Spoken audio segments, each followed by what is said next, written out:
Hello, I'm Michael Topham, technical writer for digital photo, and welcome to this month's second masterclass video lesson that's focusing on Photoshop's brush tool.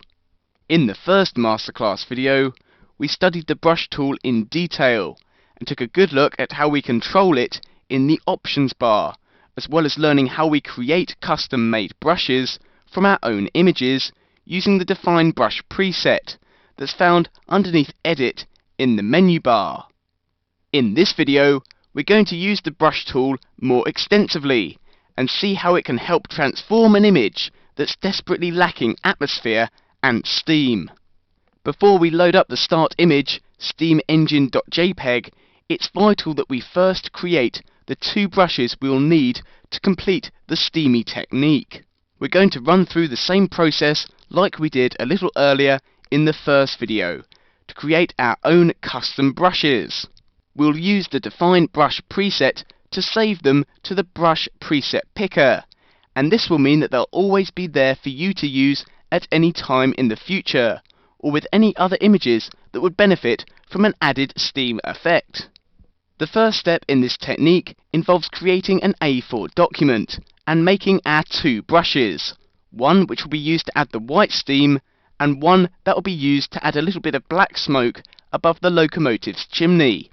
Head up to File and then down to New, and underneath the preset make sure you choose International Paper. Choose a size of A4 and make sure the resolution is set to 300 pixels per inch and the colour mode is set to RGB colour. Then go across and hit OK to create your new document. Now move up to Filter and then scroll down to Render. Move across and click on Clouds, and this will fill your new document. Hit Ctrl and plus a few times to zoom into your document, and you can move through it by holding down the spacebar, which enters the hand tool. Move across into the toolbox and pick out the lasso tool, and move into the options bar and make sure the feather is set to 30 pixels. Draw a small circled selection in a light area of this cloud document, and when you've got your marching ants up on your screen, you can go up to Edit in the menu bar and then down to Define Brush Preset. Name your new brush Steam Brush and then hit OK. Having saved our first steam brush, we can deselect those marching ants by hitting Ctrl and D, and we want to repeat the process, this time for a dark area in the cloud document. Once you've made a selection in a slightly darker area and you've got the marching ants on your screen, you can go up to Edit and then down to Define Brush Preset and give it the name Smoke Brush, and then go across and hit OK to save it in the Brush Preset Picker. We can now deselect these marching ants by hitting Ctrl and D, and we can close down the cloud document as it's no longer needed. Time then to open the start image steam-engine.jpg. So go up to File and down to Open. Once you've located the file, just select it, go down, hit Open, and you'll open it up into Photoshop. Taking a look at the image, we can see that the sky is rather bright at the moment, and if we want our steam effect to stand out, we need to darken down the sky a little using levels. Move across into the toolbox and pick up the Magic Wand tool, before going up into the options bar and making sure that the tolerance is set to 45, before clicking on the sky area to select it.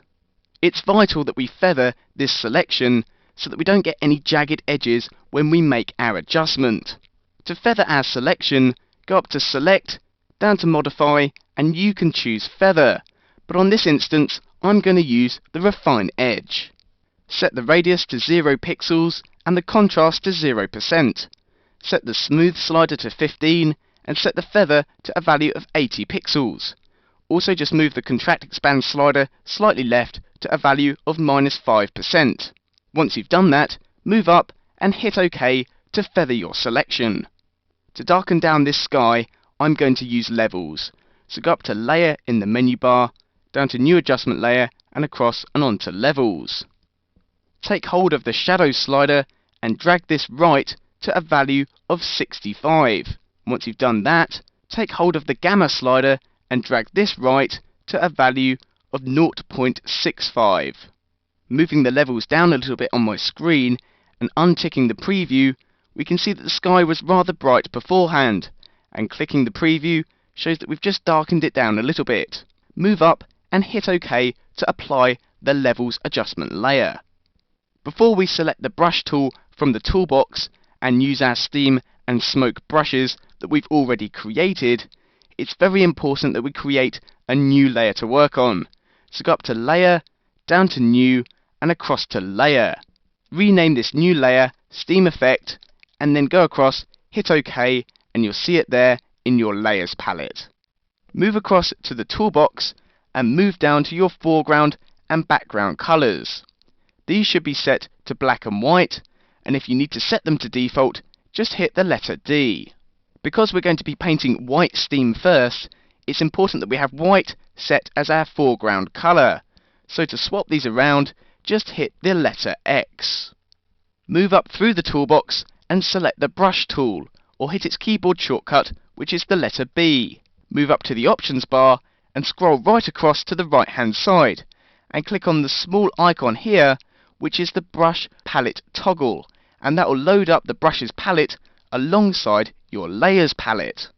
Double check that you're selected on the brush presets heading at the top of the palette, and move over to the right and scroll all the way down to the bottom of the list, and you'll be able to find your two steam and smoke brushes that we created a little earlier. Hovering your cursor over the brush tells you that it's the steam brush, and move down and make sure the master diameter for the steam brush is set to around 300 pixels.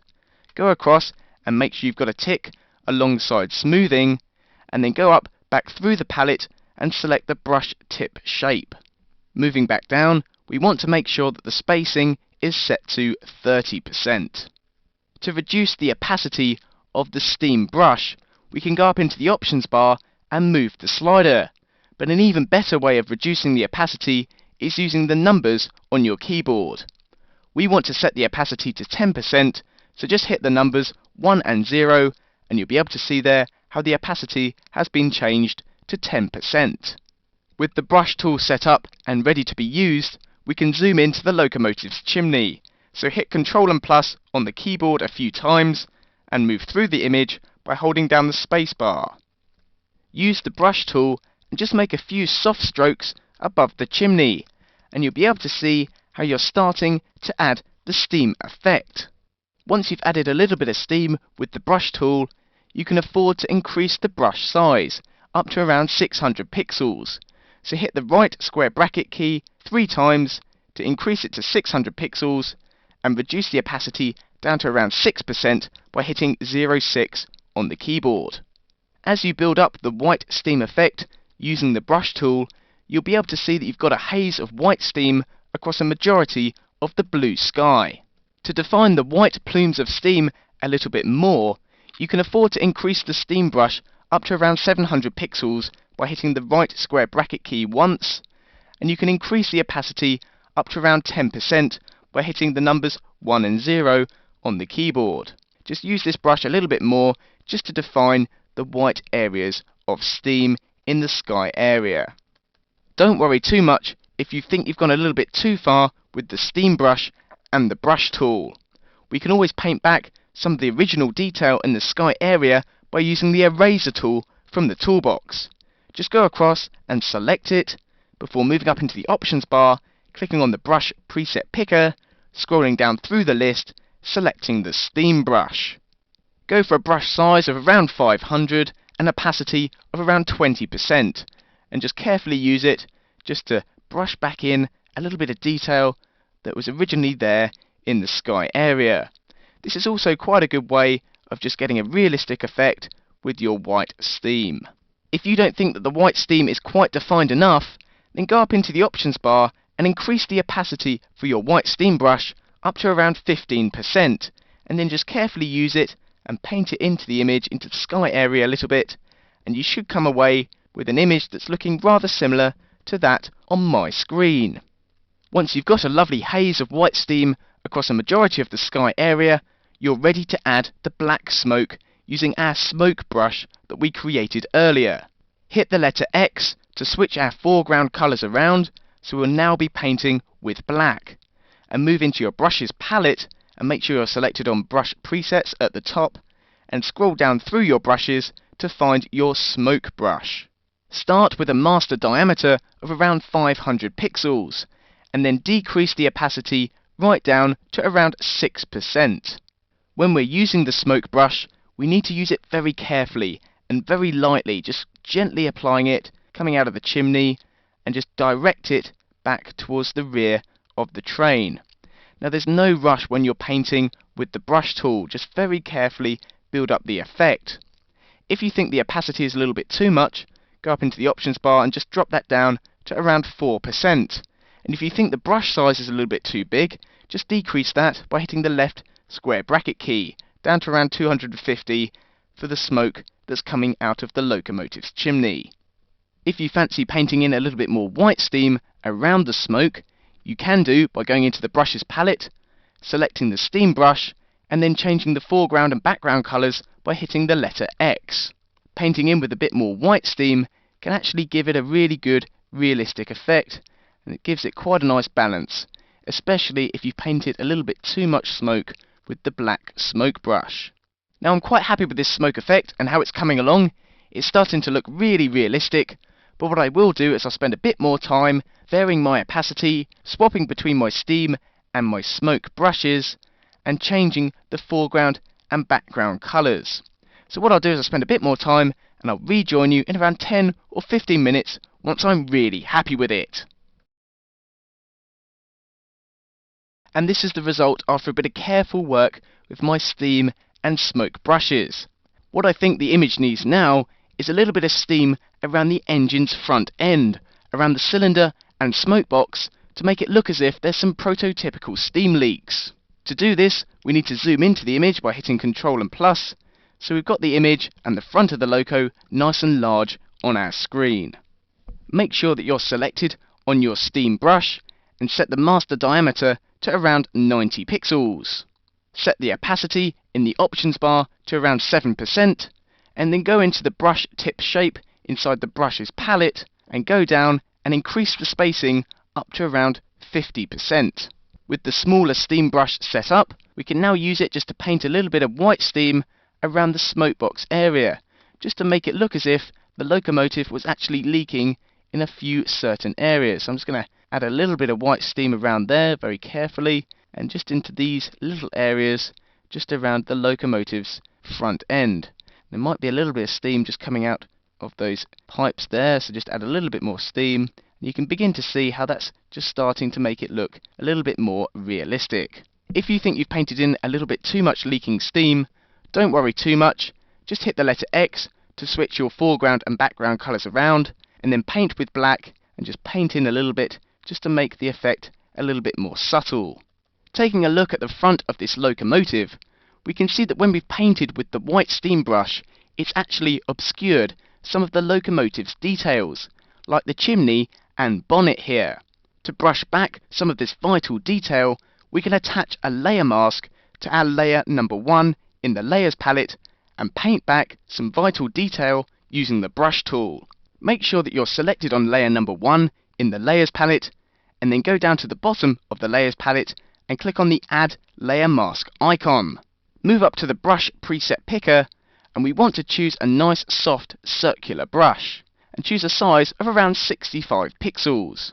Set the opacity to around 20%, and then zoom in nice and close on the locomotive's chimney.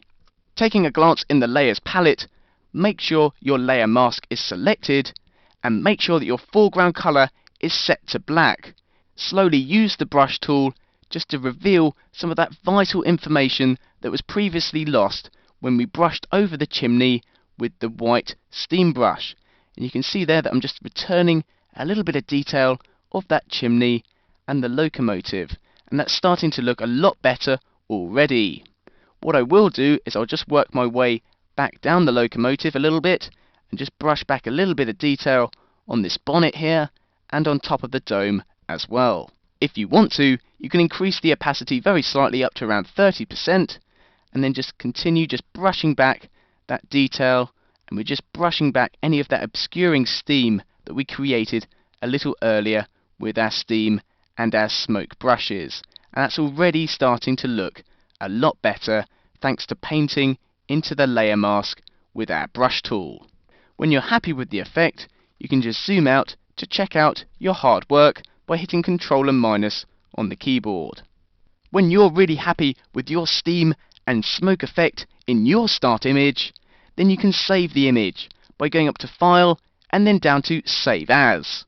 Make sure that you type in a new file name and save it as a PSD, so you can return to these layers and adjust them should you need to, and then just go ahead and save your edited file.